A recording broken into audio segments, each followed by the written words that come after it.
Good day, I'm Rafael Maurice Estrella, reporter 60. My topic is all about understanding Republic Act 544 Civil Engineering Laws.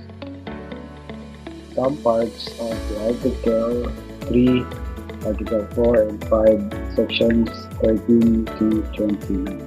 So let's start. Article 3, Examination and Registration. Section 13, Oath of Civil Engineers. All successful candidates in the examination shall be required to take a professional oath before the Board of Civil Engineers or other government officials authorized to administer oaths prior to entering upon practice of civil engineering profession. So, oath of civil engineers is the one of the most requirements. It's the first requirement to be able to practice civil engineering profession, which is a requirement for those who are candidates in the examination or board exam passers. So they are obliged to take oath of civil engineers. Seal and use of seal. All registered civil engineers shall obtain a seal such as design as the board shall authorize and direct. So, seal and use of seal is one way of serial number of the certificate issued. So, civil engineer, registered civil engineer is has a authorized seal, so which is from the example, which is the upper part of the picture in machine made is ang nakabutang is registered civil engineer. So on the center part is your name, and the last part is the registration number. So each one of us, so kung umanta maka-take tag board exam naman tayo registration number, so diha na to siya mamutag. So which is kaning seal is accredited or authorized sa board. Exemption from registration. Registration shall not be required of the following persons: officer or enlisted men of the United States, of the Philippine Armed Forces, and civilian employees of the government of the United States stationed in the Philippines while rendering civil engineering services for the United States and or the Philippines. So, example lang is katong balikatan exercises. So, ang Philippine government is nag-invite og soldier from the other countries to enhance the capabilities of our soldiers. So, dili exempted mo siya sa registration from the Philippines. Second one is civil engineer or expert called by the Philippine government for consultation. So kung ang Philippine government mo invite o experts dito sa other countries, so no need na siya mag-exam or mag-take or board exam sa Philippine para matawag. So which is their practice is limited from such work, so that dili na siya kailangan mag-registration kay naman siya limitation ang iyahang pag-anhid sa Philippines or pag-invite. Second is any person residing in Philippines may make plans, applications, plans of specification for any following: and any building in chartered cities or in towns which building ordinances not exceeding the space requirement specified therein requiring the services of a civil engineer. A wooden building enlargement or alteration which is to be used for farm purposes only and costing not more than 10,000 pesos. So, dili naman siya kailangan mag-engineer kay less than 10,000 pesos. So, dili na siya dili na siya importante ang civil, dili na siya needed of civil engineer. Provided, however, that there shall be nothing in this act that will prevent any person from constructing his own. So any person na gusto mag-construct in their own sa ilang sariling lupa, so dili na siya kailangan og engineer kung wooden or light materials lang iyang buhaton, o say for example bahay kubo or any farmhouse na small bills lang, so dili na siya kailangan og site engineer or civil engineer. Nor shall anything in this act prevent draftsmen, student, clerk, or work superintendents and other employees for those lawfully engaged in practice of civil engineering. So kani siya, kita say for example student or clerk or work, so any position can design a plan but never can approve. So kita maka-design ta or maski kinsa sa tuwa maka-design, so dili siya pwede mag-approve. So kailangan gyapon may supervision sa ato ang civil engineer, which is registered civil engineer. Dili lang civil engineering but registered civil engineer para ma-approve atong ginabuhat mga plano.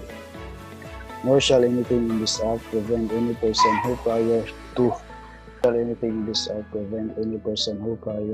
approval of this act have been in the practice of maestro de obras. Maestro de obras which means is well experienced or skilled people or in the Spain. So if you this particular group, so dili na siya kailangan og board exam or any kuan sa una pa na nga panahon. So kung nag-engage ka na, so na sila yung mga making of plan supervision of the following classes of work. So kani siya. Next. So building of concrete, whether reinforced or not. Building of more than 2 stories, building with frames of structural steel, building of structure intended for gathering or assemblies such as theaters, cinematograph, stadia, churches, or structures of like nature. Nor shall anything this act prevent professional architects and engineers to practice their professions. Section 16. Refusal to issue certificate. The Board of Civil Engineers shall not issue a certificate to any person convicted by a court. So this section is some more on violators or refusal to issue of the violators or a person who are or the civil engineer who are doing immoral things or dishonorable conduct, so which is very important to us na dili ka magbuhat og mga daotan. So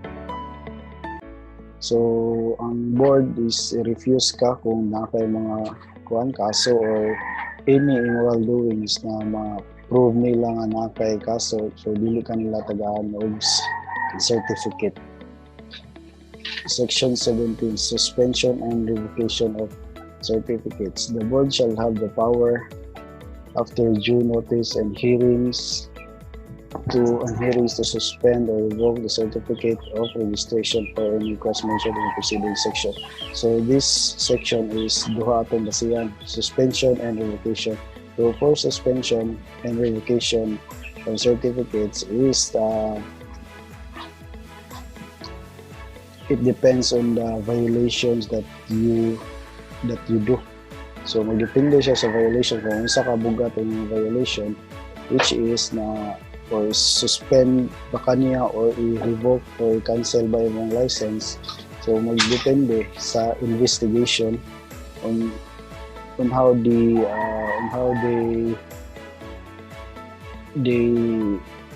balance the violations. So either suspension or cancellation of your license or certificate. So duha ang basihan. Section 18, reissue and replacement of certificates. The board may, and after expiration of 1 year from the date of certificate of registration is revoked. So the expiration, so syempre ma-expire ganang license. So kailangan nato siya i-renew. So pag renew na, reissuehan ka og sa imong license nimo. After 1 year is one year from the date certificate of registration is revoked, so cancel siya, and then i-renew na po mo siya valid. For the reason it may deem sufficient, entertain an application for a new certificate of registration from the registrant concerned. Such application shall be accomplished in the same form prescribed for examination. Next, Section 19, Transitory Provisions. Any person desiring to practice profession of civil engineering shall be required to obtain certificate of registration. So, any person or civil engineer na required din siya sa certificate of registration and in a manner and under condition herein provided. Also, civil engineering license under Provision Act 2985, which is katuna act is wala pa board exam. So sa naabta na act is registered na sila dito. So pag graduate nila is engineer na sila dito. And the second one is all graduates in civil engineering from all school, institute, college, or university recognized by the government who passed the civil service examination for senior civil engineer. So, and been working during 5 years in government. So, exempted siya na mag-take of board exam. So, kanto silang nakatarbaho ng 5 years and nakapasa ng civil service examination is engineer na punto siya. So, katong under sa 2985 na act is kantong wapay board exam, engineer gihapon sila. Next is Article 4, Enforcement of Act and Penal Provisions. Section 20, Enforcement of the Act by enforcers of the law. It shall be duty of all duly constituted laws officers of the national, provincial, city, and municipal governments or any political subdivision. So there are a lot of violators. So any position of the law enforcers, national ba, provincial, city, and municipal governments or any political subdivision, they can arrest or they can prosecute to any violators in their area. So tanan provincial, city, municipal na makakita sa mga mag-violate ka, so pwede ka nila i-prosecute or i-arrest kanila. And that's it. So Section 21, registration required. So meaning registration required. So as a civil engineering student, kailangan natin siya na dapat ma-register ta para ma-practice na to ang civil engineering profession. So which is the one requirement na dapat pahimo yun ta graduate, take board exam para ma-register ta sa professional civil engineer, and 2, maka-offer na ta sa practice na to sa civil engineering profession in the Philippines. Penal provision. Any person who shall practice or offer to practice civil engineering in the provision without being registered in accordance with the provision of this act, or any person presenting or attempting to use as his own and own the certificate of registration of the registered civil engineer. So which is penal provision is daghan tayo na siya i-consider. No? So ganitong mga violations na nag-angkon, na ni-admit ka na ikaw civil engineer ka, na dili di ay wala di ka take board exam or wala kay lisensya, or attempting to use his own the certificate registration of the civil engineer, or any person who shall impersonate any registered civil engineer. So dapat dili ka mag-impersonate para dili nimo siya ma-violate ng penal provision section 22. So next is, or advertise any title or description tending to convey the impression that he is a civil engineer. So conveying the impression of others. So kailangan dili natin sila convey para dili gyapon natin ma-violate ang penal provision section 22. And the next is Article 5, miscellaneous provisions. Preparation of plans and supervisions of construction by a registered civil engineer.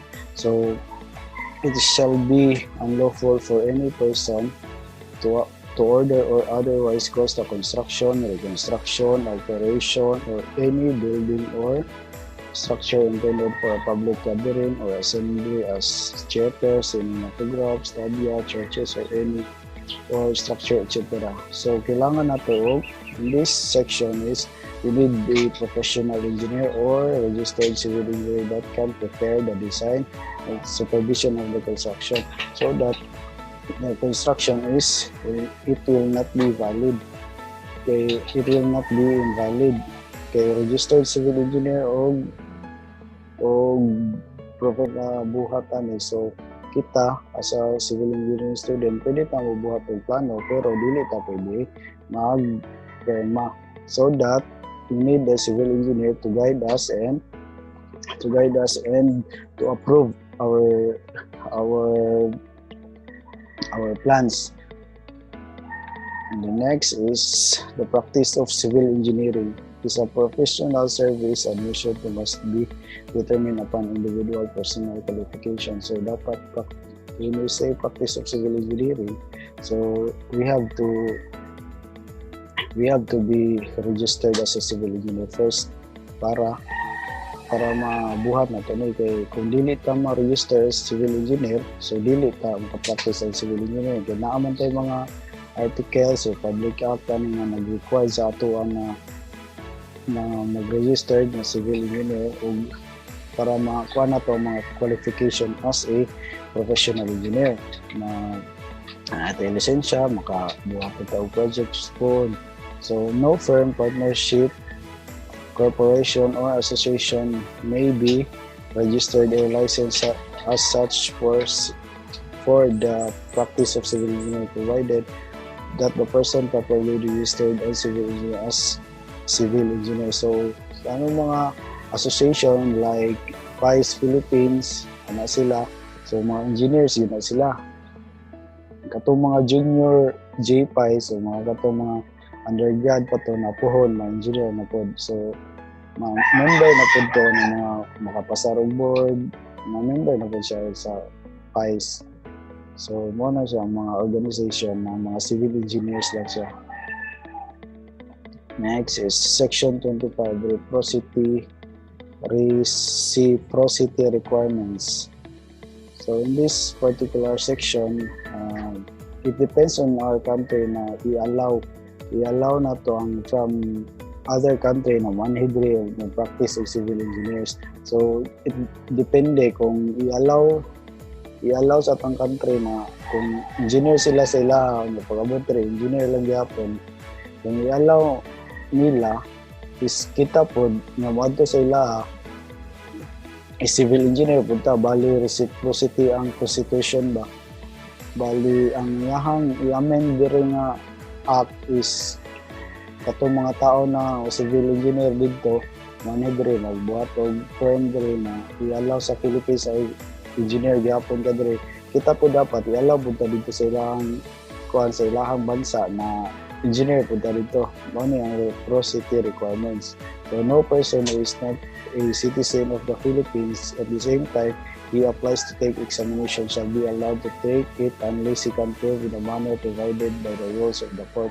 So that kung foreigner ka mo apply ka og mani ka diri mag-practice ka og civil engineering profession, dapat kung unsay mga qualification diri sa Philippines imo atong buhaton para ma-practice mo ang civil engineering program diri, so that kita po engineer ta diri mo take po tawag napasay ta so engineer na po sila po diri sa tuwa kung manistra diri take po sila board exams sa civil engineering profession is makapasar sila, engineer na po sila diri. So bali reciprocal ang laws bagana, reciprocal ang nasabutan ng mga agreement between the two country. Next is rooster of civil engineers, rooster showing that The names and places of businesses of all registered civil engineers shall be prepared by the Commissioner of PRC. So, kato ni mga top notchers, no? So, mo na siya mga roosters sa lain-lain lugar dito sa Philippines. So, say for example, take a board exam karon nga mag-top ka, so ikuan mo ka sa PRC, ang credits na agad sa mga lugar kung asa ka nagikan, sa eskwelahan, ito yun ang credits. So, mo na sila mga roosters sa civil engineers. Repeal all laws, part of laws, orders, ordinances, or regulations in conflict with provision hereof.